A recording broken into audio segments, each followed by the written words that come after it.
querem um curso, vamos lá dar um curso do modelo. No verão, lá? Estamos lá em verão. Não, no inverno. No inverno em São Paulo, e em São Paulo no inverno é mesmo frio. Aquilo já, o ano passado fizemos uma curso em julho e estavam temperaturas bem baixas. E agora estava frescante. Ao pé do mar está bom, mas em Santos, nós fomos em Santos também, aí estava bom, mas o que o computador está com qualquer problema é que ele está aqui a seguir para desligar-se. Portanto, então, vocês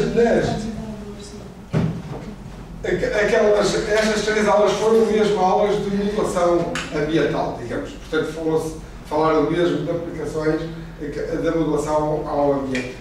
E falaram, então, da água, portanto, a clima da água geral, a produção primária, a temperatura e tal. Portanto, a barragem de Alqueva é um caso bom e é um caso difícil em termos de modulação, porque é um caso difícil em termos de modulação, porque precisa de um modelo tridimensional e como tem muitos braços, aquilo precisa de uma malha fina.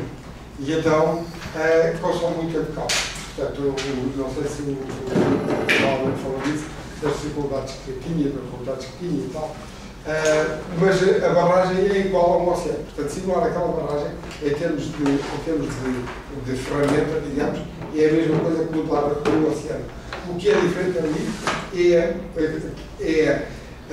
que no oceano normalmente não falta oxigênio, enquanto numa barragem pode faltar o oxigênio perto do fundo.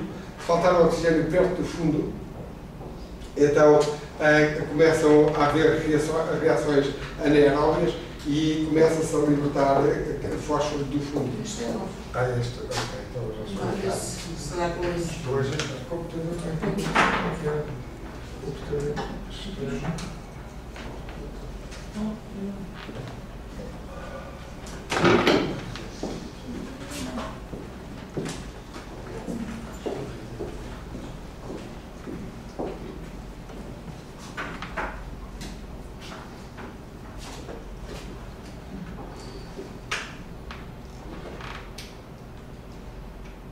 Então não muda.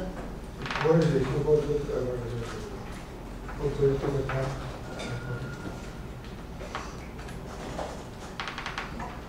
Então, vou ver se.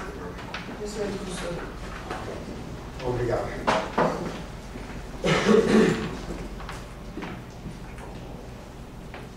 E portanto, então a barragem do Alqueva, como estava a dizer, é um problema semelhante ao do oceano. O modelo é mais ou menos o mesmo. As grandes diferenças são, então, o fundo que numa albufeira, em geral nas albufeiras, as albufeiras podem estratificar muito, têm normalmente muita matéria orgânica e então são sítios onde se vai acumulando material. Eu já vos disse porque é que o mar é salgado, não é? Portanto, o mar é salgado porque os sais que vão chegando ao mar vão ficando, portanto, a água vem doce, mas com alguns sais, e vai se evaporando e os sais vão ficando. Portanto, o mar vai ficando salgado por causa disso. E vai acumulando matéria orgânica também no fundo. Portanto, o fundo do mar vai acumulando tudo o que vai chegando ao fundo e não for consumido, vai ficando claro. Nas albufeiras é a mesma coisa. Simplesmente como as albufeiras ainda trazem mais matéria orgânica do que aquela que chega ao mar, porque os rios trazem material que vai ficando retido nos estuários e não chega ao mar. Portanto, se for uma albufeira, aquilo que vai chegando, nós vamos tirando água, portanto a água da albufeira não vai ficando salgada, porque aquilo foi feito mesmo para retirar água, e portanto a evaporação pretende que seja uma perda mínima, mas vai acumulando matéria orgânica no fundo. E aquela acumulação de matéria orgânica vai fazendo com que o nível tóxico da albufeira vá sempre aumentando. E, portanto, as albufeiras tendem a ficar eutrofizadas. À medida que vão ficando mais velhas, vão ficando eutrofizadas. E, portanto, essa é uma diferença para o mar. É ter matéria orgânica, muita matéria orgânica, consome muito oxigênio e então, se não houver difusão de oxigênio da superfície para o fundo, então as camadas mais profundas da albufeira ficam sem oxigênio. E para não haver difusão, basta que a albufeira fique estratificada em termos de densidade. E isso também fica porque no verão a água à superfície vai aquecendo e no fundo, portanto, como a água vai aquecendo, a densidade vai baixando, a densidade no fundo é maior e então não há difusão da superfície para o fundo. E, por outro lado, a superfície produz clorofila, a clorofila que vai diminuir a transparência da água e então a luz começa a não chegar ao fundo. Se a luz não chegar ao fundo, então aí não temos difusão de oxigênio para o fundo, não temos produção de oxigênio no fundo e temos consumo de oxigênio no fundo e então é frequente as albufeiras ficarem sem oxigênio na camada inferior. O problema é quando a coisa é tão intensa que o oxigênio se esgota mesmo até à superfície. E então aí às vezes morrem peixes com falta de oxigênio. Portanto, de vez em quando acontece, não acontece com muita frequência, mas volta a volta, lá se vai dizer que morreram peixes na albufeira tal. Portanto, isto é então o que se passa numa albufeira. Então, na albufeira, o controla o sistema, é a estratificação, é a produção de clorofila à superfície, a dificuldade da luz penetrar e é a respiração do fundo. Portanto, estes processos são os mais importantes para uma albufeira. Se formos a um estuário, então, num estuário, portanto, numa zona costeira, os processos são semelhantes, simplesmente o nível trófico não é tão elevado como nas albufeiras. E então, portanto, a Rosa falou das macroalgas e eu penso que já vos falei um bocadinho também disto. E o que é que acontece numa zona costeira? Então, já que o problema é que o computador não se atende aqui com isto, mas há ali qualquer coisa que muda na configuração do computador, portanto, ontem também não consegui ligar ao outro projetor. Então, numa zona costeira, ou num corpo d'água,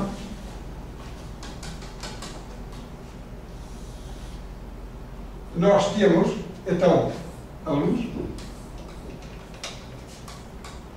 e temos aqui um caudal do rio, por exemplo, e temos nutrientes, e temos aqui o transporte para o mar. Então, o que é que acontece?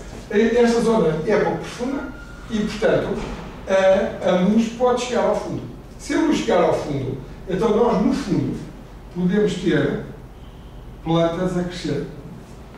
E então, portanto, isto é o que acontece com frequência. Há muitos locais onde nós vamos e vemos plantas a crescer. E se isto aqui não fosse o próprio mar, quando se vê o Mediterrâneo, quando se vê as zonas tropicais com os corais, portanto, quando se vê aqueles comentários na televisão, aquilo que impressiona mais é aquela vegetação toda que existe no fundo, com aqueles peixes todos às cores, e tal, o que eu penso que os peixes têm que ter cores, porque a vegetação também tem cores, então eles para se confundirem com o fundo, pintam-se aquelas cores todas, e portanto, tudo isso tem uma característica, é água muito transparente e luz que chega ao fundo. Se a luz chegar ao fundo, então temos aquelas plantas a crescer. Mas, então, quando é que nós temos plantas a crescer no fundo?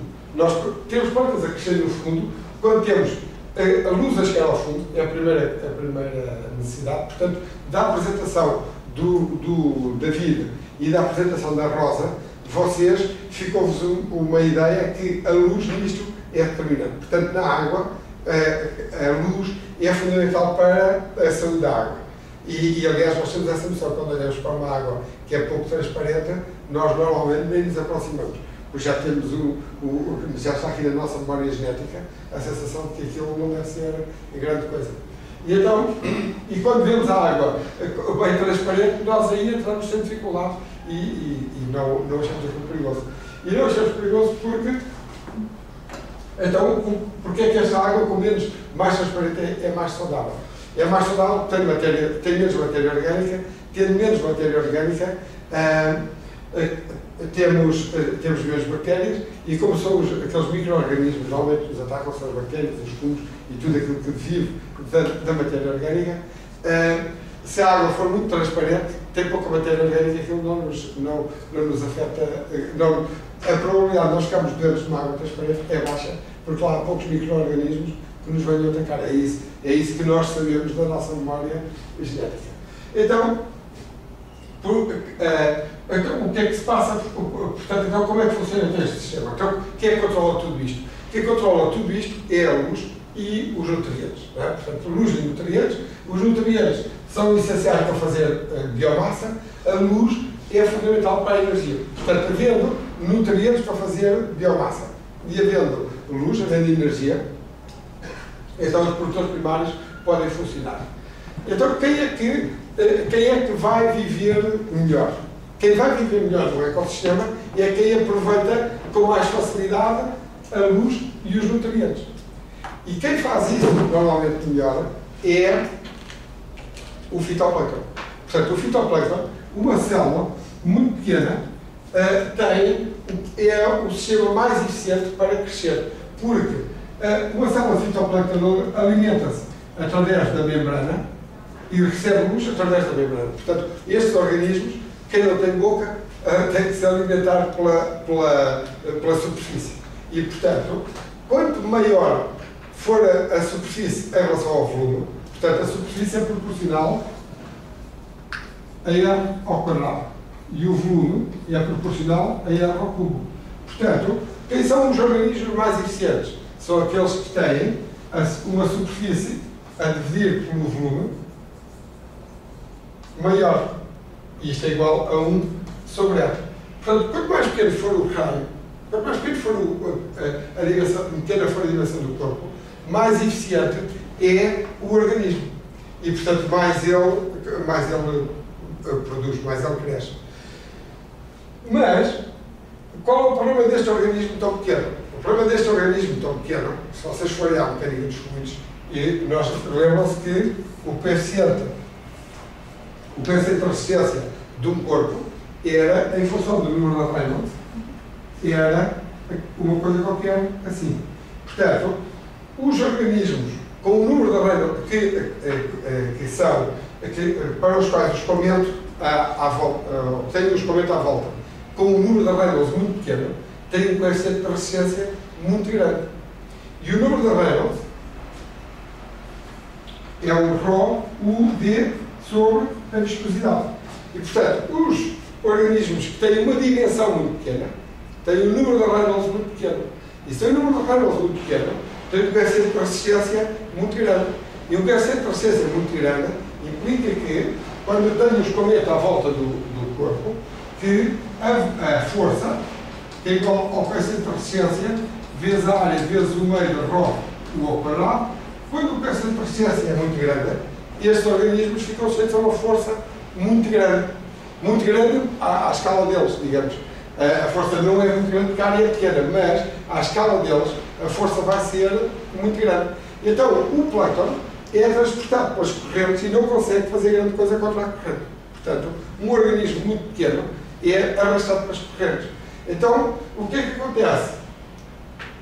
Se este organismo é arrastado pelas correntes, se eu tiver aqui muitas células, ou se eu tiver aqui células, estas células, quando eu tenho uma corrente, deslocam-se com a corrente. Então o que é que isto quer dizer? Quer dizer que o fitoplâncton, ou o plâncton, está mais ou menos sempre na mesma água. Se a água desce com a água, o plâncton desce com a água. Se a água sobe, o plâncton sobe com a água. Portanto, uma comunidade de fitoplâncton vai ser transportada pelas correntes e está sempre na mesma massa de água. O que é que isso significa? Significa que estas células só podem ser alimentadas por difusão. Isto é, elas estão sempre na mesma massa de água e são alimentadas por difusão. Portanto, elas só se mantêm quando existem muitos nutrientes na água. Se existirem muitos nutrientes, não há problema. Eu, por difusão, vou alimentando estas células, porque eu preciso. Esta célula consome os nutrientes que estão à volta. Quando consome os nutrientes que estão à volta, esta água fica sem nutrientes. Ela só volta a comer quando a água que está à volta dela voltar a ter nutrientes. Quando é que essa água volta a ter nutrientes? Quando a turbulência que existe aqui no escoamento voltar a colocar lá nutrientes. Portanto, estes organismos são pequenos, têm esta virtude toda, mas não podem ir à mão buscar comida aqui ou ali, nem podem deslocar-se. E, portanto, eles são alimentados mais ou menos por difusão. Então, este plâncton é o mais eficiente quando há nutrientes. Havendo nutrientes, o plâncton não cresce mais depressa. Simplesmente, quando se acabam os nutrientes, ele está morto, já não pode crescer. Então, se existirem poucos nutrientes, o fitoplâncton não tem grandes hipóteses. Ele não tem grandes hipóteses porque ele não consegue separar-se da água onde está. Então, quem é que tem mais hipóteses quando há falta de nutrientes?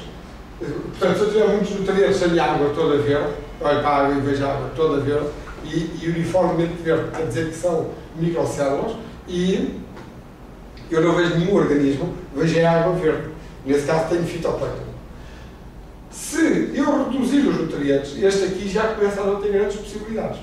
Então, e já agora, se tiver fitoplâncton, e se eu tiver muito fitoplâncton, então a luz não penetra na coluna d'água. Então, no fundo, eu não vou ter nenhum organismos a crescer, porque a luz não chega lá. Agora, se eu reduzir a quantidade de fitoplâncton, então já posso ter luz a vir até ao fundo. Se a luz vier até ao fundo, então já posso ter organismos a crescerem agarrados ao fundo. A vantagem é que os organismos que estão agarrados ao fundo têm em relação ao fitoplâncton. Portanto, se estão agarrados ao fundo, uma vantagem que tem ou tem vantagem se a água circular junto ao fundo. Se eu tiver a história do Tejo, onde a água faz entre uma água que está em maré cheia num local qualquer, em maré vazia pode estar 10 a 15 km mais abaixo. Então, um organismo que está junto ao fundo vê passar por ele muita água. E vendo passar por ele muita água, ele pode ficar à espera dos nutrientes que a água vai trazendo. E pode ir consumindo nutrientes daquela água que está a passar. Então, quando eu tenho falta de nutrientes, os organismos que estão em melhores condições para crescerem são os organismos que vivem agarrados ao fundo. E esses organismos, então, podem ser macroalgas ou plantas. Portanto, são aqueles que vivem agarrados ao fundo. As macroalgas, a Rosa falou-vos, precisam de um substrato para se agarrarem. Portanto, elas têm que se agarrar a uma pedra, a uma concha, ou a uma rocha. Portanto, elas precisam de um substrato para se agarrarem. Elas, estando agarradas, então têm vantagem sobre o fitoplâncton de verem passar aqueles nutrientes e vão consumindo e vão crescendo. E conseguem concorrer, portanto a outra alternativa a estas algas são plantas que têm elas próprias também uma raiz. A planta que tem raiz tem uma vantagem em relação à macroalga, é que consegue vir buscar nutrientes dentro dos sedimentos. Portanto, ela consegue consumir nutrientes da coluna d'água ou dos sedimentos. Portanto, quando se esgotarem os nutrientes na coluna d'água, a macroalga não tem hipótese por não ter raiz, mas uma planta com raiz já tem vantagens porque já se consegue manter, porque tem a possibilidade de buscar nutrientes ao fundo. Além disso, ainda tem uma vantagem, é que quando a planta morre, deixa ficar a raiz no fundo e então o fundo vai enriquecendo a matéria orgânica. E, portanto, aquela matéria orgânica vai ser mineralizada e vai dar origem a nutrientes para as gerações que vêm a seguir. Portanto, estas plantas que vão buscar nutrientes a qualquer lado, neste caso, na água, vão buscar, as plantas aquáticas vão buscar nutrientes à água e injetam no fundo. Estas plantas vão enriquecendo no fundo a matéria orgânica e, portanto, vão permitindo a vida a outras gerações a seguir. Estas gerações a seguir vão fazer a vida delas sem problemas, a menos que venha alguém incomodá-las. E quem é que as pode vir incomodar? Seriam as macroalgas. Se os nutrientes da coluna d'água aumentarem, então as macroalgas podem se desenvolver e vão abafar estas como?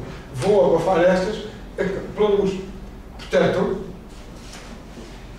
então, quando se fala de eutrofização, normalmente fala-se da sequência de espécies. E uma zona não eutrofizada é a tal zona de água muito transparente que nós gostamos de ver, e é uma zona onde normalmente, no fundo, tem plantas no fundo, e as plantas que têm no fundo são plantas com raiz. Essas plantas com raiz, portanto, são coisas tipo o recife de coral ou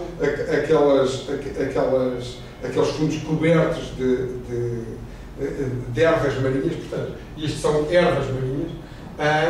E esses fundos são os mais bonitos, são aqueles que são os mais saudáveis. Quando nós vemos isso, achamos sempre que aquilo é um ambiente saudável.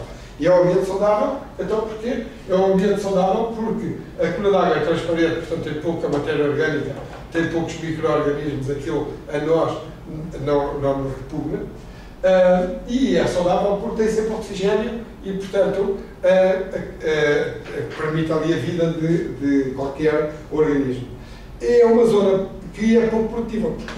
Porquê? Porque, havendo pouca matéria orgânica, também não há maneira não é uma zona muito produtiva.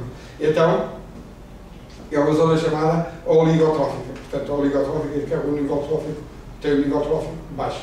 Portanto, então, esse é o sistema com menos nutrientes. Se eu começar a aumentar os nutrientes, quem é que tem mais hipóteses?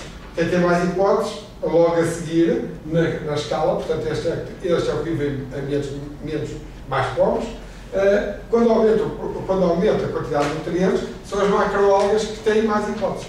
Porque elas vão se desenvolver antes de aparecer o fitoplâncton e vão se desenvolver mais rapidamente do que estas plantas. E porquê é que se desenvolvem mais rapidamente do que estas plantas?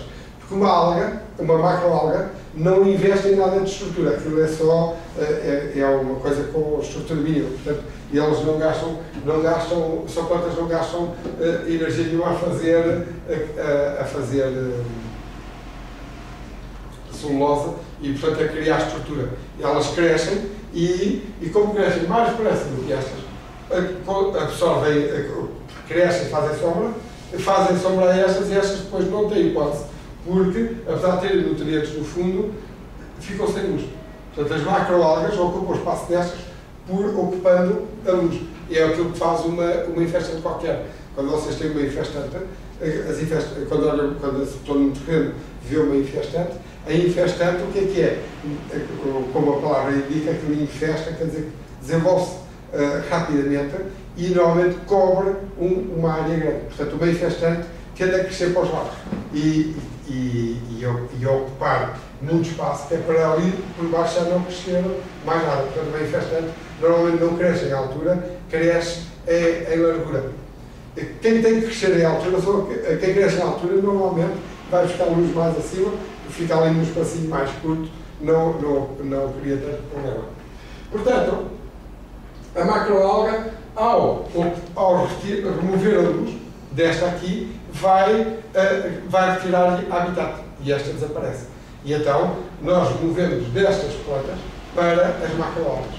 Se continuarmos a aumentar os nutrientes, então o fitoplâncton começa a ter mais hipóteses. E como o fitoplâncton pode crescer à superfície, ele vai competir com a luz na superfície, vai absorver a luz à superfície e já não deixa luz para as macroalgas. E, portanto, vai tornar a vida difícil às macroalgas e ele vai dominar o sistema. Portanto, um sistema com fitoplâncton é normalmente um sistema que tem um nível trófico mais elevado. Depois a seguir vem o sistema com macroalgas. E, no fim de tudo, vem o sistema com ervas. O sistema com ervas é normalmente o menos eutrofizado. Quem é que pode desenvolver, quem é que pode chatear nas macroalgas? As macroalgas, como não investem em estrutura, não aguentam grandes tensões. Portanto, se eu tiver aqui uma velocidade grande, as macroalgas que estão aqui agarradas ao fundo, de uma forma incipiente, estão coladas ali a uma rochazinha. Se a velocidade aumentar muito, a velocidade começa a partir as macroalgas. Então as macroalgas não podem fazer uma biomassa muito grande. Portanto, muita velocidade incomoda as macroalgas.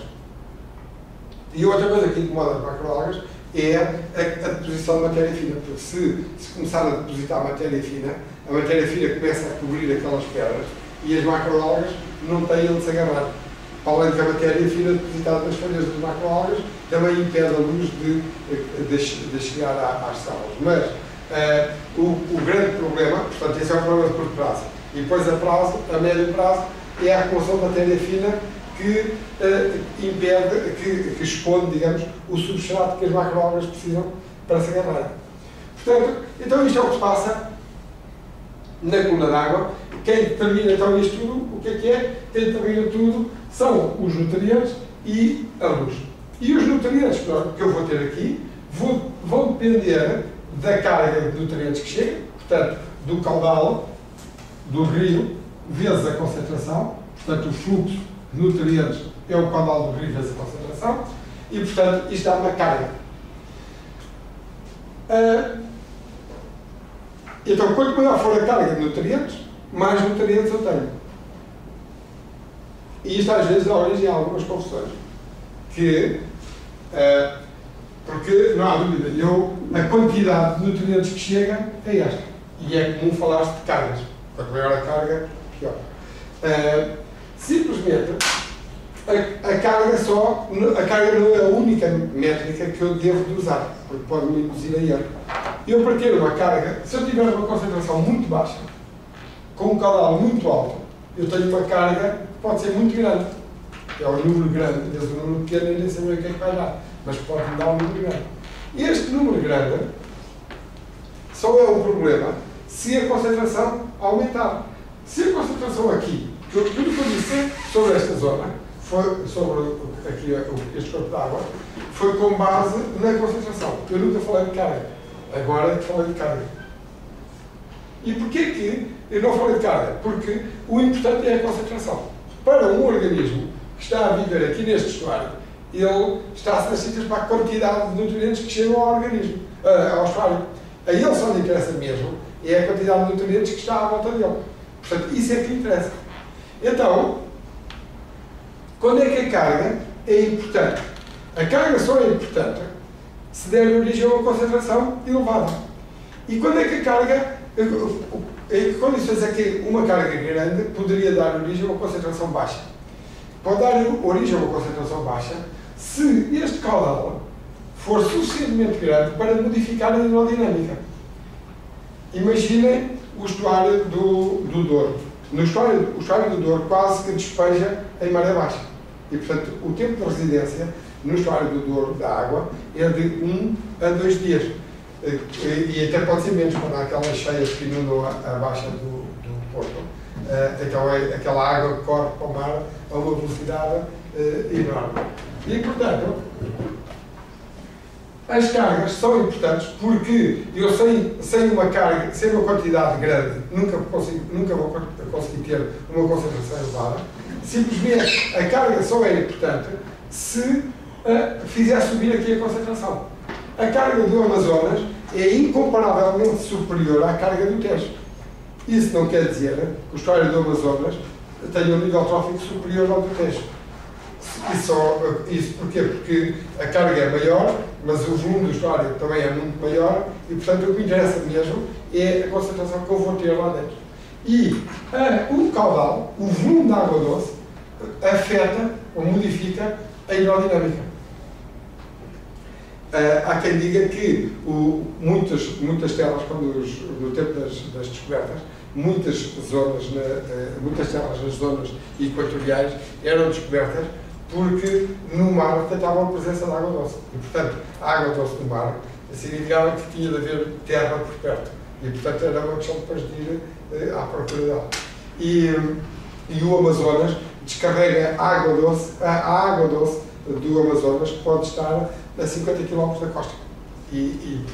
Porque faz uma pluma enorme de água doce que vai muito longe. Portanto, o caudal pode modificar a hidrodinâmica. Quando é grande. Quando é baixo, tem pouca importância. Mas o caudal grande modifica. No estuário do Tejo, o tempo de residência é à volta de 1 mês. Portanto, quer dizer que a água do rio, que entra no Tejo, no estuário, demora cerca de 1 mês até chegar ao mar, anda ali para trás e para a frente com a maré, e só ao fim dos 50, 60 ciclos de maré é que ela chega ao mar. Se o caudal fosse mais baixo, demoraria ainda mais tempo a chegar ao mar, No estuário do Sado, o tempo de residência é à volta de 2, 3 meses. Portanto, o rio Sado, o estuário do Sado é mais pequeno e, portanto, o rio Sado tem... o estuário do Sado é mais pequeno, mas o rio Sado é incomparavelmente mais pequeno, ou menos caudaloso do que o do Tejo. E, portanto, a água do rio Sado demora muito mais tempo a chegar ao mar. Portanto, então, o importante, nunca se esqueçam, porque isto é um argumento falacioso que se usa muitas vezes, é confundir cargas com problemas. A carga só é um problema se aumentar a concentração. E é uma coisa que muitas vezes se diz, há muita gente que diz que a diluição não é a solução para a poluição. Portanto, isto é um argumento que é completamente falacioso e errado. A diluição é mesmo a única solução para a poluição. Porque todas as outras soluções não são... Todas as outras pseudo-soluções não são... Todas as outras tecnologias que se usam na realidade não são solução para a poluição. Podem ser, quando a pessoa constrói uma estação de tratamento, uma estação de tratamento é uma solução para a água. O que a estação de tratamento faz é... Se eu tiver aqui um rio, se tiver uma descarga, aqui um caudal e uma concentração, a descarregar para o rio, eu tenho aqui uma descarga. Se eu vier aqui construir um hectare, eu baixo a concentração, baixo a carga, melhora a qualidade da água no rio, não há dúvida. Mas eu não eliminei o poluente, eu simplesmente removi o poluente da água. Eu agora tenho de ir pôr noutro local qualquer. Eu tenho que lhe dar um destino final. Portanto, eu tinha aqui um caudal e um C1, e agora tenho aqui o mesmo caudal e um C2, e o C2 é menor que C1. Este é o objetivo da estação de tratamento. C2 é menor que C1, menos carga para a água. A água vai ficar melhor. Mas eu vou ter aqui um outro efluente, o que entrou na etapa tem que sair. Portanto, tenho aqui ter uma saída 2. Esta saída 2 normalmente são lamas. Portanto, eu removo, eu envio aqui, eu uso a água. Nós usamos a água para quê? 99% da água que nós usamos é só para transportar poluentes. Eu lavo o chão da casa e depois pego no balde e despejo aquilo num sítio qualquer. Eu transferi o lixo que estava no chão para um balde de água e depois transferi aquela água para um sítio qualquer e a água levou para um contaminante. De manhã tomo banho e faço a mesma coisa. E, enfim, todas as atividades que eu faço, a maior parte delas, eu uso a água sempre para levar um lixo qualquer. Esse lixo vem parar a um corpo de água, alguns. Se eu disser, não, afinal não quero pôr tanta contaminação neste corpo de água, então eu vou agora construir um sistema que vai de novo separar os poluentes que eu pus na água da água e mandando para aqui água melhor, mas aquilo que não vai para aqui vai ter que ir para outro sítio qualquer. E esse sítio qualquer é, normalmente, o que a ETAR faz? A ETAR, uma parte do material respira e, portanto, pode sair para a atmosfera na forma de CO2, por exemplo, e, portanto, gases, e descarrega imediatamente para a atmosfera, outra parte descarrega para a água e outra parte descarrega na forma de lamas, são sólidos que eu vou ter que colocar num sítio qualquer. Estes sólidos, frequentemente, são colocados na agricultura, porque isto tem muita matéria orgânica, muitos nutrientes, é bom para a agricultura. Mas, idealmente, se for só matéria orgânica que mineralizada dá os nutrientes, está ótimo. Portanto, aqui entramos na apresentação da Ana Lúcia. Portanto, a Ana Lúcia falou-vos da matéria orgânica, da mineralização da matéria orgânica do solo, as bactérias crescem, libertam libertam nutrientes minerais, ficam disponíveis para os produtores primários e a coisa entra no ciclo. Mas, com esta matéria orgânica, vão outros micropoluentes que nós, eventualmente, não queremos na agricultura, ou não queremos no solo. E os que não queremos na agricultura são os micro-organismos patogénicos. Portanto, esses nós não queremos na agricultura. E depois não queremos na agricultura metais pesados, não queremos uma quantidade de produtos. Enfim, a generalidade das coisas que nós não queremos na água, tirando a matéria orgânica, também não queremos na agricultura.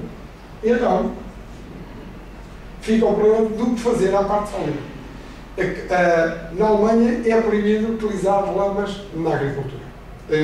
Porque há tempos, quando apareceram as vacas loucas, o governo, enfim, as autoridades alemãs conseguiram esconder as vacas loucas alemãs durante muito mais tempo do que os outros. Mas eles tinham tantas vacas loucas como os outros, porque eles todos fabricam as rações da mesma maneira e, portanto, os ingleses foram os primeiros a ter, ou a dar por elas. Depois apareceram os espanhóis, os portugueses, os franceses, e os alemães foram escondendo até que um dia apareceram também.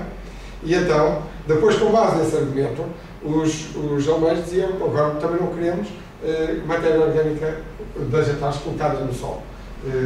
Isto não tem importância, porque não sei o quê, há uma norma, aquilo, e eles diziam: está bem, como vocês também diziam que não existiam vacas loucas, e afinal existiam. Portanto, eles agora dizem que isto não tem problema, e daqui a 10 anos vão dizer: afinal não tem um problema.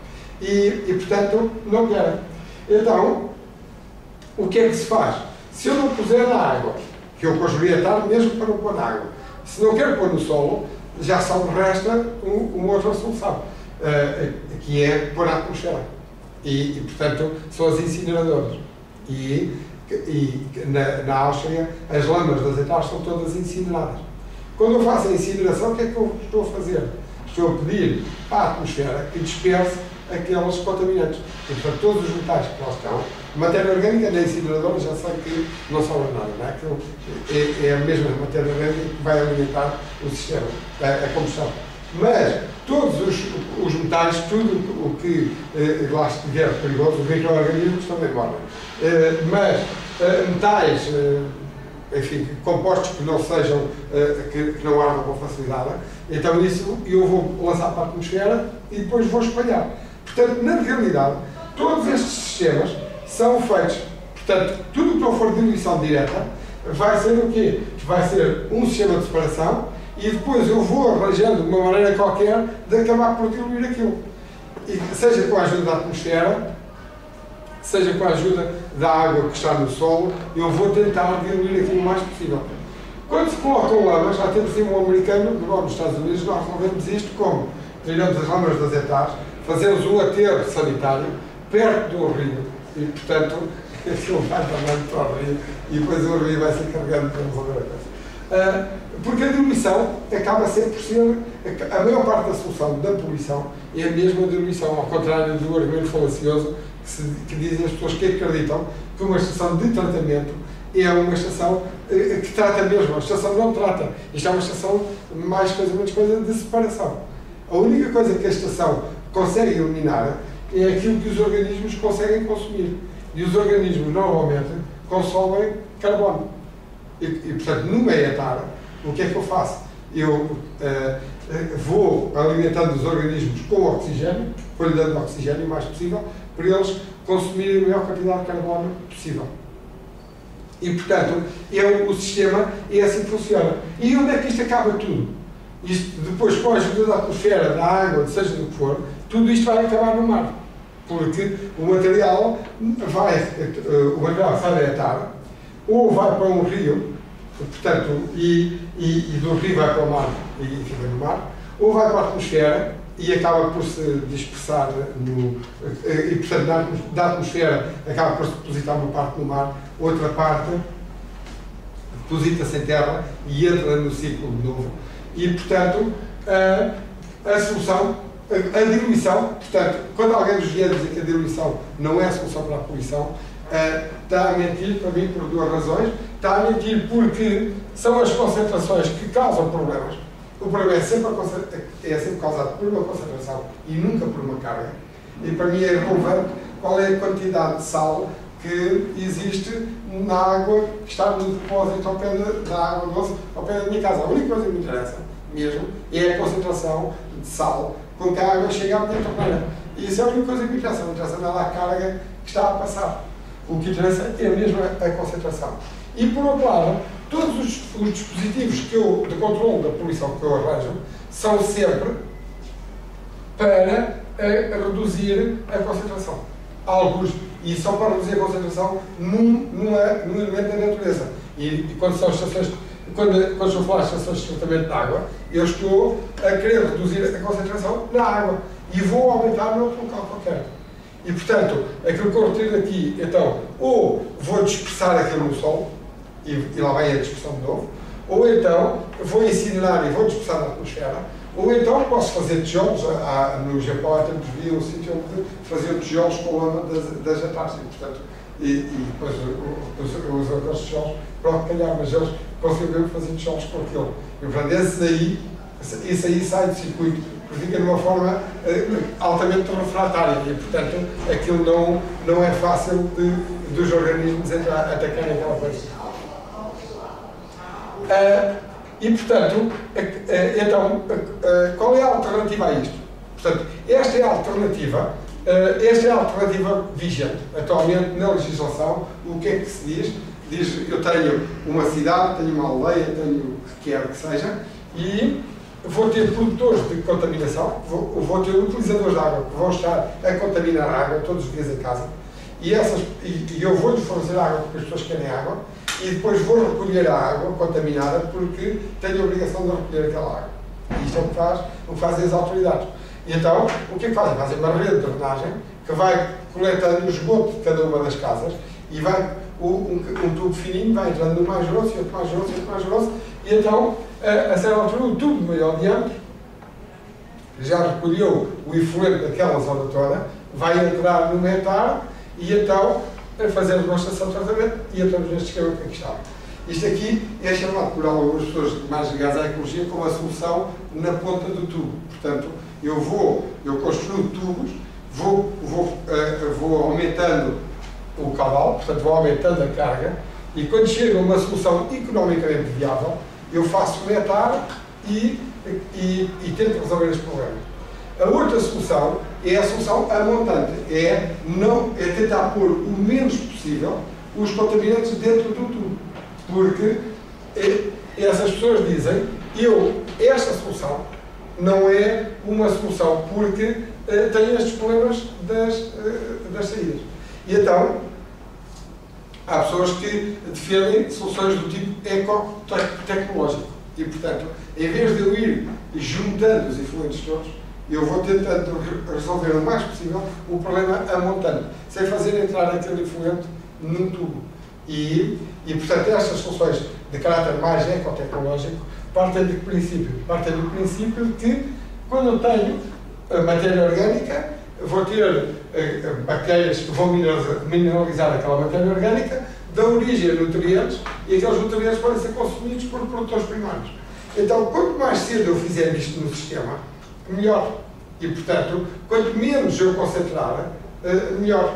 Quanto menor for a carga, melhor. E, portanto, são estas duas soluções, mais a solução da diluição direta no mar, são as soluções que no futuro vão estar em cima da mesa.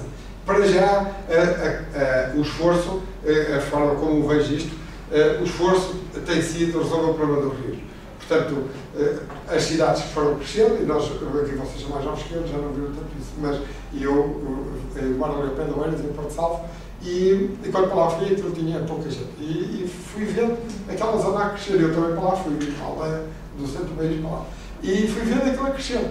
E o que é que, à medida que ia crescendo, qual era o esforço? O esforço era retirar o esgoto de pé das casas, e portanto havia a rede de drenagem nas ruas, e que recolhia o esgoto das casas e ia descarregar sempre no rio. E depois aquele rio ia descarregar no mar. E portanto os rios transformaram-se em esgotos, em canos de esgoto, e alguns transformaram-se definitivamente em canos de esgoto. Em Lisboa não há ribeiras, mas assim que a pessoa sai de Lisboa, há ribeiras por todo lado. Porquê é que em Lisboa não há ribeiras? Em Lisboa só não há ribeiras porque alguém disse, bom, isto aqui é um esgoto mesmo, então olha, vamos tapar por cima e fazer uma estrada. A Avenida Almirante Reis está em cima de uma ribeira, que era uma ribeira, por isso é que ficou ali aquele espaço. A Avenida de Ceuta está em cima de uma ribeira, a Ribeira de Alcântara, que é uma ribeira que já tem 50 metros cúbicos por segundo. E, portanto, aquilo é uma... Agora estou a fazer a tarde da Avenida de Ceuta, que está a fazer o que vai fazer o tratamento daquela ribeira que descarrega um canal brutal em Alcântara. Portanto, ali ao pé da ponte, 25 de Abril, a água tem sempre um aspecto, porque aquilo é o desaguar ribeira de Alcântara. E portanto, por ali adiante, há mais de 50 ribeiras. A maior, a seguir a Alcântara, é a Ribeira de Algés. A Ribeira de Algés também ninguém vê, porque aquilo é um cano, e portanto, então houve ribeiras que foram convertidas definitivamente em cano de esgoto, e isso é comum nas grandes cidades. Depois, as cidades que cresceram mais tarde já foram feitas de outra maneira, e portanto a Ribeira da Laje em Oeiras continua a ser uma ribeira. E então, o que é que foi feito nessas ribeiras? Portanto, se olhares para a Ribeira da Laje, esta ribeira durante décadas foi um cano de esgoto, e a certa altura houve alguém que disse: bom, vamos resolver isto, e foi a União Europeia que impôs isto a todos os membros. E então houve alguém que veio aqui e construiu um chamado emissário terrestre, e os tubos de esgoto que inicialmente vinham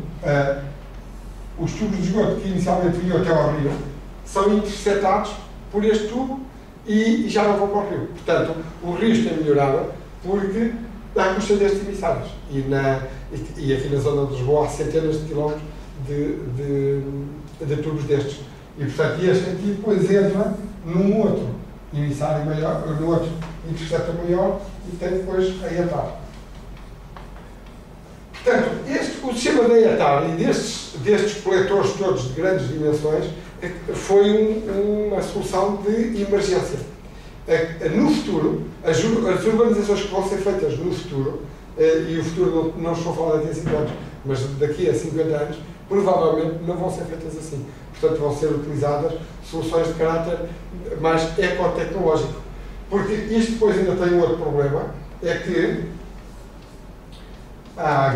esta água aqui, na guia, são descarregados 2 metros cúbicos por segundo de água doce no mar. Mas à medida que aumenta o consumo de água, começa a ser cada vez mais interessante pensar na reutilização desta água. E que atualmente não é possível, ou não é fácil, porque mesmo com muita desinfecção, ninguém quer utilizar água de esgoto. Portanto, mesmo outra vez estive a falar com umas pessoas que estão a querer fazer um sistema para reutilizar a água de esgoto para regar campos de golfe. E o dono do campo de golfe não está nada entusiasmado com a ideia, porque ele, há aqueles tipos de pegar na bola e dar um beijo à bola, para ver se ela se convence de ir para o buraco. E então, o pessoal mesmo foi regado esta noite com a água de esgoto, agora vou dar aqui um beijo na bola, isto não é uma boa ideia. E portanto, a operação não dá um beijo na bola, a bola não vai entrar, portanto, o melhor é ir para um outro campo de golfe onde eles não regam a água de esgoto. E portanto, há um certo receio a reutilizar esta água para rega. Mas, se nós não juntarmos 2 metros cúbicos por segundo e formos tratando 50 litros por segundo aqui, 50 litros por segundo lá, portanto, gastar as soluções ecotecnológicas, então a pessoa já tem menos receio de utilizar aquela água.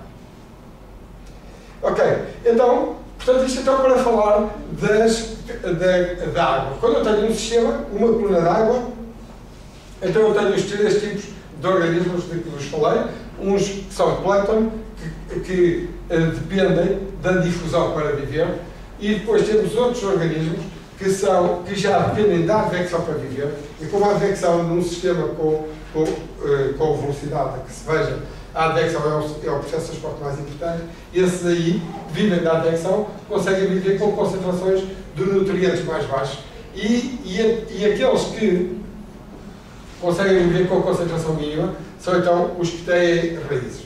E portanto isto dá uma sucessão de espécies. Então quando eu vejo as raízes desaparecerem, as plantas com raízes desaparecerem para darem origem a macroalgas e as macroalgas a desaparecerem para darem origem a fitoplâncton, nós já estamos num processo de enriquecimento por nutrientes, portanto estamos num processo de eutrofização, e então o que há a fazer é reduzir a carga de nutrientes. E portanto, agora, a carga de nutrientes não é necessariamente um indicador, isto é, nem sempre reduzir a carga de nutrientes é vantajoso, porque os nutrientes sozinhos não chegam. Eu, além dos nutrientes, preciso da luz. E, portanto, confundir eutrofização com concentração de nutrientes é perigoso. É a mesma coisa que dizer que eu, se tiver uma garrafa de vinho ao pé de mim, não vou resistir enquanto não beber completamente. Não é verdade. A pessoa pode ter o vinho ao pé e não beber. E, portanto, o ter vinho ao pé não é suficiente. Uma pessoa ter uma garrafa ao lado não quer dizer que ter uma garrafa ao lado não quer dizer que seja bêbado. E, portanto, da mesma maneira, o facto de ter nutrientes não quer dizer que eu tenha produção primária. Eu só tenho produção primária se, além de nutrientes, tiver luz. E então, se eu tiver sistemas que são túrbidos, porque com estes nutrientes vem muita matéria de suspensão, então eu posso ter nutrientes que não são utilizados na coluna d'água. E nesse caso, eu posso não ter eutrofização. E isto é comum nos estuários. Os estuários são normalmente zonas muito túrbidas. Se vocês forem à parte montante de qualquer estuário, ele tem muita vasa acumulada. E, portanto, são normalmente águas turvas. E então aí, frequentemente, não há produção de fitoplâncton em excesso porque há falta de luz. Aquela matéria que tem expansão não deixa de entrar a luz. Se eu for para uma albufeira, normalmente nutrientes são sinónimo de eutrofização. Porque numa albufeira a água está muito estagnada, mesmo que eu descarregue sedimentos, aqueles sedimentos depositam-se no fundo da albufeira e a água na albufeira normalmente seria transparente, só é transparente se eu tiver fitoplâncton. E, portanto, sempre que eu tenho nutrientes ali, eu vou ter fitoplâncton. E portanto, para controlar o nível trófico numa albufeira, eu tenho mesmo que controlar os nutrientes. E, portanto, eu para controlar os nutrientes de uma albufeira, o que é que eu tenho que fazer? Não posso descarregar nutrientes de origem urbana, porque se eu descarregar aqui para este rio, se aqui agora estiver uma albufeira, esses nutrientes vêm diretamente aqui para a albufeira, vão criar um problema. E não posso descarregar nutrientes de origem agrícola. E, portanto, eu para controlar, para garantir a qualidade das águas das albufeiras, eu tenho que gerir normalmente as estações de tratamento e tenho que gerir a agricultura. São os dois processos que são importantes. A Ana Lúcia falou-vos dos processos daquilo que se passa na agricultura, o que se passa no solo. Então, como é que eu consigo fazer a gestão dos nutrientes na agricultura? Aqui agora entra um outro problema. Os nitratos de origem química, portanto fabricados num sítio qualquer, são um produto do século XX. E foi na segunda metade do século XX que se começaram a produzir fertilizantes assim, sem problema nenhum. A CUF começou aqui em Portugal a fazer fertilizantes e depois vieram aí outros fabricantes e, portanto, atualmente ninguém tem nenhuma dificuldade em comprar um fertilizante. Ou seja, se nem quiser pôr um vaso que tenham em casa, vão aí a um sítio qualquer vender plantas, têm. Se vocês têm um vasinho, têm um saquinho, se vocês têm um vasão, têm um sacão, mas não há problema nenhum. Vocês compram na dose que precisam. E o agricultor também. Então, o que é que acontece? Quando eu tenho a agricultura, eu faço aqui crescer as minhas plantas e vou pondo fertilizantes no solo. Estes fertilizantes vão ser, uma parte deles vai ser consumida pelas plantas, a outra parte fica no solo. E quando eu tenho agora a água, a água a circular aqui, eles podem vir aqui para um aquífero e depois o aquífero acaba sempre num rio e do rio, e estando no rio, vão passar por uma albufeira e depois vão chegar ao mar. Portanto, a agricultura, quando eu utilizo fertilizantes na agricultura, eu estou a pôr mais nutrientes em jogo. E uns são mal utilizados por serem utilizados em excesso e vêm diretamente a causar problemas na água, na superfície. Outros não causam problemas diretamente, mas podem causar problemas mais tarde, porque as raízes que aqui ficam vão ser mineralizadas elas vão apodrecendo, vão ser mineralizadas, dão origem de novo a nutrientes minerais e voltam a entrar e vêm para o aquífero e vão-se embora. Então, atualmente, portanto, eu tenho que monitorizar, em termos de eutrofização e de controle dos nutrientes, nós temos que monitorizar na natureza as águas de superfície e os aquíferos. Não sei se já vos falaram disto, da diretiva dos nitratos não. Portanto, o problema que há maior atualmente na água é, portanto, continua a haver poluentes do tipo pesticidas, herbicidas, portanto, micropoluentes, mas esses vão sendo cada vez mais controlados na origem. Portanto, quando o produto é demasiado perigoso, há um certo esforço de o controlar na origem e de não deixar produzir mais do que qualquer coisa, não deixar de utilizar. Portanto, é chamada diretiva, há uma diretiva comunitária que é a diretiva das substâncias perigosas. Portanto, as substâncias perigosas têm de ser tratadas como perigosas e controladas em termos um sistema de controle próprio. Depois, há coisas como os nutrientes que não são substâncias perigosas e esses aí são usados mais ou menos como se quiser. Então, as pessoas usam, e qual é o controle, qual é a limitação? A limitação é, nas águas de superfície, se eu tiver aqui eutrofização,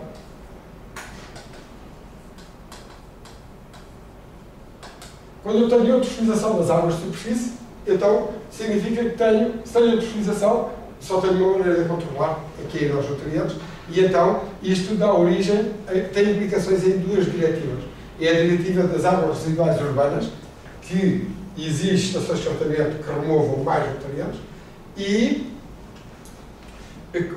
portanto, sempre com a eutrofização eu tenho que atuar ali, e é a chamada diretiva dos nitratos. E a diretiva dos nitratos diz, se eu tiver eutrofização nestas águas de superfície, eu tenho que reduzir também os nitratos de origem agrícola. E tenho que reduzir também a diretiva, os nitratos de origem agrícola, se eu monitorizar o aquífero e tiver aqui mais de 50 miligramas de NO3 por litro. Portanto, e aqui é mesmo, não é N, é NO3. Quando eu tenho num aquífero mais de 50 miligramas de NO3, então eu tenho um problema e tenho que reduzir, tenho que ter cuidado com a agricultura. É o que diz a diretiva dos nitratos. E o que é que diz a diretiva dos nitratos? A diretiva dos nitratos diz, isto 50 é a luz vermelha. Quando chega a 25 é uma luz amarela. Portanto, é preciso começar a fazer alguma coisa. E então o que é que diz a diretiva dos nitratos? A diretiva dos nitratos diz que eu só posso usar até 150 kg,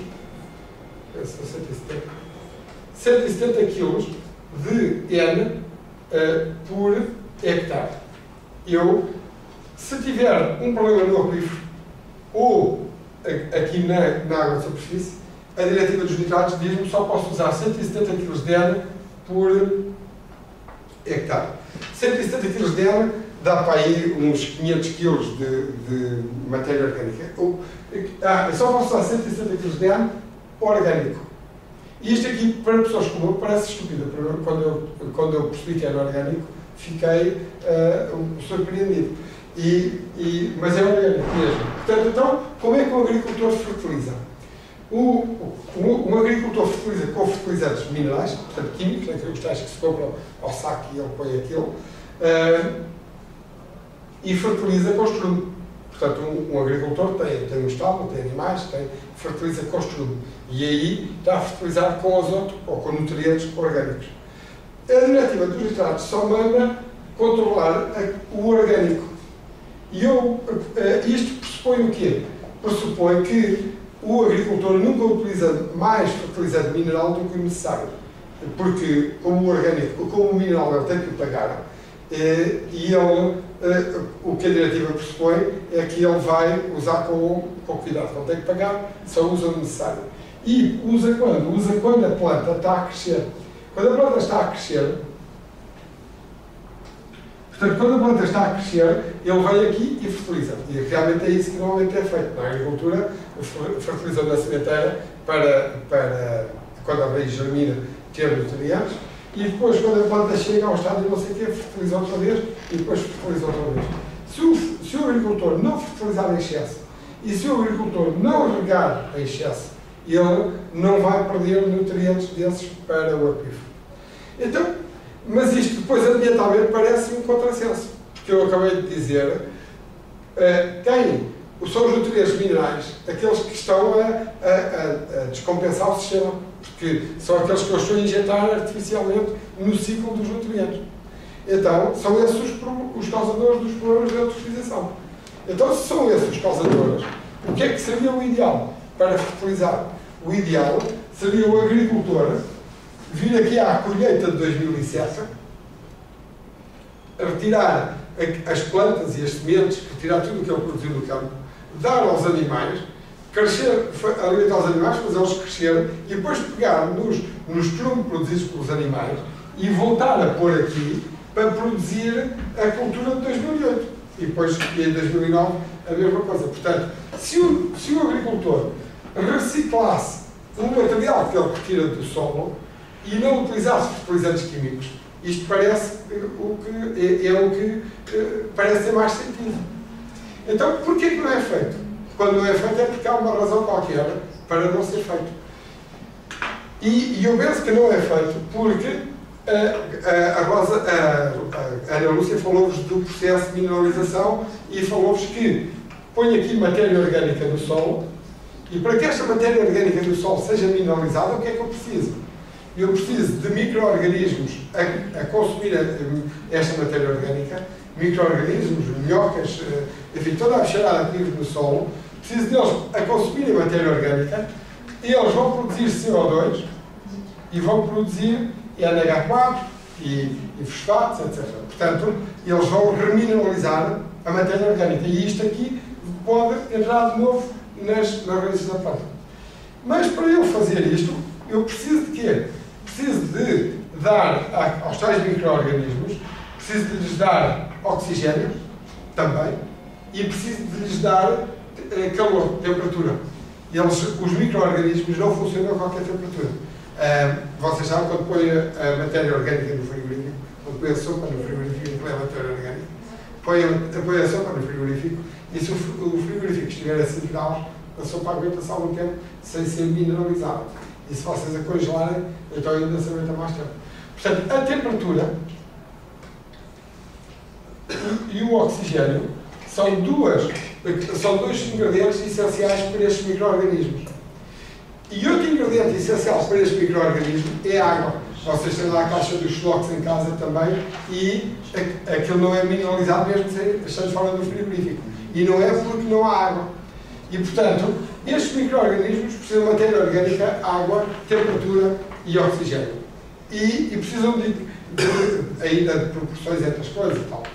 E, portanto, no solo, se nós não tivermos se nós não sabemos exatamente o que é que está a passar, então, provavelmente, vamos meter água. E então, se eu meter água, se eu puser aqui matéria orgânica no solo, na altura errada, ela pode ser mineralizada na altura errada, e a altura errada seria a altura em que não há nenhuma planta aqui a crescer. Se esta matéria orgânica fosse mineralizada no inverno, quando as plantas estão mais ou menos adormecidas e não crescem, então todos os nutrientes que eu produzo no inverno são lixiviados pela chuva e vêm para o aquífero. E, portanto, isto faz-nos entrar aqui, obriga a que, para nós utilizarmos bem a matéria orgânica para fertilizar o solo, tínhamos que ter tecnologia. Nós temos que saber o que é que está a passar. E os modelos do tipo daqueles que a Ana Lúcia falou são fundamentais. Portanto, atualmente, o meu avô era agricultor. E eu costumo dizer aqui, quando era agricultor, até aos anos 50, 30% da população portuguesa era agricultor. E faziam a agricultura tradicional. E faziam isto que eu estou a dizer. O meu avô pegava nas culturas dele, no resultado da cultura, na colheita, e trazia, punha uma parte na arca, que eram as sementes, punha a palha no palheiro e depois ia alimentando os animais e trazia o estrume de volta para a terra na primavera e aquele estrume era o fertilizante. E esta agricultura era ambientalmente sustentável e funcionou, o ambiente funcionou durante milhares de anos sem problemas de eutrofização. Começou a haver eutrofização quando? Começou a haver eutrofização quando eu comecei a produzir nutrientes minerais e quando comecei a transportar os produtos da colheita de uma aldeia para uma cidade. E, portanto, e depois já não é prático voltar a trazer as coisas de volta para o campo. Por outro lado, outra coisa que o meu avô fazia, e toda a gente fazia, é que toda a gente tinha um sítio onde tinha os animais e depois tinha um monte de estrume ao pé do curral. E aquele monte de estrume, o que é que era? Aquilo eram os dejetos dos animais, mais palha, matéria orgânica vegetal, e ficava ali num monte durante meses. E aquilo ia fermentando, o monte de estrume estava sempre quente. Estava quente, quer dizer que alguém estava ali a respirar aquela matéria orgânica. E o monte de estrume podia começar com uma altura assim, e passado pouco tempo o monte de estrume estava muito mais baixo. E estava muito mais baixo por uma razão muito simples. É que as bactérias que estavam ali a trabalhar naquele estrume e que estavam a aquecer o estrume, quando estavam a respirar, essas bactérias estavam a produzir células. E estavam a respirar matéria orgânica. E quando estavam a respirar matéria orgânica, estavam a aumentar a concentração de amónia no estrume. E, portanto, quando o meu avô pegava naquele estrume e ia pôr o estrume no campo, ele já levava muitos nutrientes minerais com aquele estrume. Portanto, e aqueles nutrientes minerais ficavam logo disponíveis para a planta crescer. Atualmente, ninguém quer fazer isto. O que é que as pessoas querem fazer? As pessoas querem ter centenas ou milhares de porcos num estábulo enorme. Aqueles porcos crescem num chão de cimento, são alimentados por um lado, e o chão é lavado todos os dias, e a lavagem do chão leva os dejetos dos porcos para um tanque, e aquele tanque não tem condições para respirar aquela matéria orgânica. E, portanto, a matéria orgânica não é, o carbono não é consumido, e então, quando se vai espalhar aquele estrume no terreno, espalhamos matéria orgânica, muita matéria orgânica com muito carbono. E este muito carbono significa que eu vou precisar de muito tempo até conseguir mineralizar aquilo para que aquele estrume daqueles porcos que cresceram no estábulo, que foi lavado à banheira, seja útil para esta planta. E, portanto, nós aqui temos um problema que parece estúpido. Nós temos matéria orgânica que, posta no solo, eventualmente vai produzir problemas no solo, se não for bem colocada. E, portanto, quando nós começamos a interferir no sistema, nós temos que ir criando mais tecnologia para mitigar, digamos, as implicações daquilo que nós fazemos, que parece bem. Portanto, o meu avô não sabia nada das micro-organismos, só estava a respirar um monte de estrume. E ele daquilo não sabia nada, mas sabia que o pai dele já fazia assim, e o avô fazia assim, e, portanto, fazendo assim estava bem. Então, na nossa agricultura, então nós temos atualmente, a agricultura transformou-se na atividade mais poluente que há, e transformou-se na atividade mais poluente que há, porque nós quebrámos a agricultura, quebrámos o ciclo da agricultura tradicional, que exigia os tais 30% da população a trabalhar na agricultura. Agora nós temos para aí 3 a 5% e produzem comida para todos, mas produzem comida para todos de uma forma diferente, que é mais poluente, então, porque além de precisar de pesticidas e de herbicidas, porque o meu avô também tinha um bocadinho com cenouras, outro bocadinho com cebolas, outro bocadinho com não sei o quê, e agora, quando há um agricultor que produz cebolas, ele produz cebolas numa extensão imensa. Quando vem o parasita das cebolas, ele está no céu. Né? E, portanto, a única maneira de manter aquele campo de cebolas é ir lá com pesticidas para matar o parasita das cebolas. E, portanto, a agricultura intensiva só é possível com pesticidas. E depois, como nós não usamos o esquema do estrume, só é possível com fertilizantes químicos. E depois temos, de qualquer maneira, os porquinhos continuam a fazer vida deles como o tempo avô, e portanto a pessoa depois tem o problema do efeito dos porcos. E aqueles problemas que de vez em quando aparecem no lixo, das silviculturas da região de Leiria, que não sei o quê, e aquilo é tudo uma consequência de não saber o que é que sabe fazer o efluente dos portos. Ok, portanto, então, isto era uma das coisas que eu queria dizer para sintetizar um bocadinho, pôr assim um chapéu por cima daquelas três sessões. Então vou ver o que é que se passa aqui com o computador, porque aquele tem má vontade agora com os projetores de vídeo, e na próxima aula voltamos aos modelos hidrodinâmicos. Ok?